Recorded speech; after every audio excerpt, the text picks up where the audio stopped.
Welcome to this week's edition of Outdoors Online, a weekly webcast produced by the North Dakota Game and Fish Department. I'm your host, Mike Anderson. My guest this week is Wildlife Division Chief Jeb Williams. Deer season's about a week away. Jeb, more licenses this year. What can hunters expect?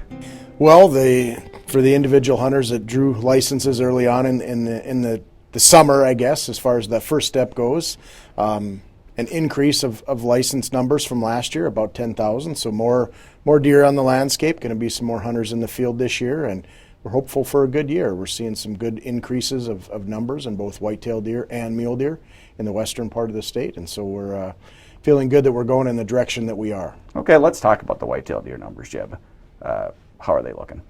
Last year, one of the things about sometimes a little bit tougher winter is it does give us the ability to complete our surveys, and so we completed just about 100% last year of the winter whitetail deer survey units, and that gives the department some really good opportunities to look at numbers and compare those numbers from previous years and moving forward, and as far as license setting goes as well. So saw some really good things. We know we've been pretty conservative these last number of years trying to build deer numbers back in some of the areas. This year issuing right around 65,000 licenses, and we were kind of stagnant the last couple of years, right around that 55,000 mark, and being pretty conservative. And so we felt this last year was the right time to increase those numbers up and be a little bit more aggressive, especially when we had the data and the survey information that we were able to collect last winter. And the reason we were able to collect that information is because there was snow on the ground. Yeah, like we talked about, sometimes it's a double-edged sword having that much snow, and you do need a fair amount. We usually like to see that 10 to 12 at minimum on the level to be able to accurately survey deer from the air. If it gets to be too brown and combination of white and brown out there when those flights are being done, it's really hard to detect and see deer with that on the landscape. But if you have an all-white landscape, of course, it gets to be quite a bit easier. Let's talk mule deer. Your crews just finished their fall aerial mule deer survey. Correct, yeah. So talking about mule deer, it's the flip side of that, we don't want any snow. We want the leaves off the trees and don't want any snow, and so the October snowstorm a little bit actually got in the way of that a little bit in some of the areas south of Medora where there was still a little bit of snow left, but not much anyway. But there was an observation by the crew. But so some real preliminary results are that things look pretty good again in mule deer country. One of the main focuses, of course, of our fall mule deer survey is looking at reproduction, how things fared, and it looks very similar to last year, which is good. About 80 fawns to per 100 adults does, and so that's pretty good when you're talking about mule deer country, and with our numbers increasing, staying at that rate is a good thing for mule deer populations moving forward. So we feel pretty comfortable with the early results that came from the mule deer survey. Let's talk about your long-term goals for deer management. You guys do it in a 5-year increments. Explain that process. Correct, yeah. So, that's one of the things we feel it's important to involve the public in that process.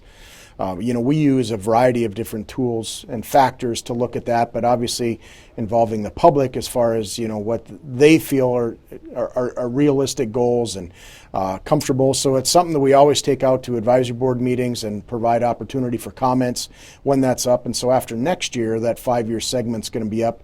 The current 5-year goal right now is 75,000 licenses. That's not something we have achieved in this 5-year period.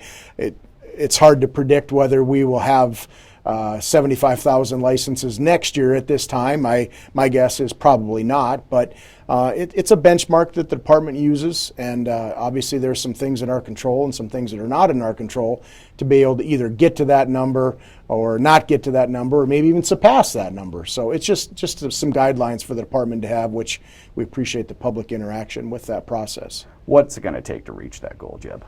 Well, we're again about a year out, and this year issuing right around 65,000 licenses. Number one, it would take a really nice winter. We are still controlled a fair amount by winter, on the landscape in North Dakota, and so that obviously does have a big impact on what it looks like for a year period of time. Now, talking about more years ahead of that, then obviously you talk about habitat. You talk about the needs of deer, both mule deer and white-tailed deer, as far as what those drivers are as far as keeping more deer on the landscape. And so, but from a year perspective, really winter weather is something that can play a pretty big role when you're talking about that short period of time. Okay, let's talk about the weather we've recently had. It's wet out there. How is that going to play into the deer season? Well, I think it's going to play into deer season in a variety of ways. As you alluded to, Mike, I mean, it's as crazy as fall as I can remember, living in North Dakota and working for the department, and a lot of stressors on the landscape out there for the farming community right now. I mean, it's really too bad to see. We had a good year, moisture-wise, summer, spring, summer, fall. And then for those folks to not be able to get at that harvest, I mean, that's really frustrating for them, obviously. And so from that aspect, there's no doubt there's going to be some standing crops out there. I don't know how much. A lot of that's going to be dictated here in the next couple of weeks by weather patterns, but there's going to be a lot of standing crop out there. We know that the road conditions are very dicey in a lot of places, and so people are going to need to continue to be respectful of that situation, and also just understanding there's probably going to be a lot of harvest activity going on right during deer season as well. And so it's going to be it has been a fall, and it's going to be a continued fall to make sure that people are taking extra care of those landowner-sportsman relationship, because there's some stressors out there, no doubt. So just be respectful. Absolutely. Okay, any new rules or regulations this year, Jeb? Well, I think talking about some new rules and regulations, chronic wasting disease definitely comes into the discussion. We've added 2 different units, and then up in the Northwest, 3A1 and 3B1, where there was positive detections last fall and last winter. And then now, actually, we just a few weeks back announced that 4B in the Badlands also is now a CWD positive unit. However, that is not added to our proclamation, CWD proclamation, for those same rules and regulations. Our standard process has been on that is that we will have discussions and add that unit to those rules and regulations the next year, but not during the year, especially when we're so close to the actual hunting season. If you haven't received your deer license in the mail, what's the reason, Jeb?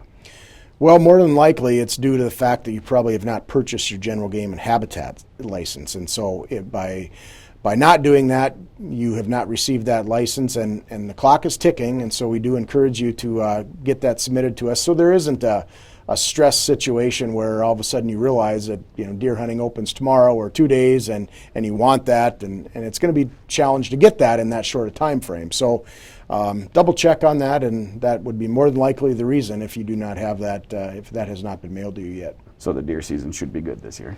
We're hoping for a good deer season, good opportunity out there for, again, additional people out on the landscape, and then also good deer numbers, as good a deer numbers as we've seen now for quite some time. A lot of good information, Jeb. Thank you. Thank you, Mike.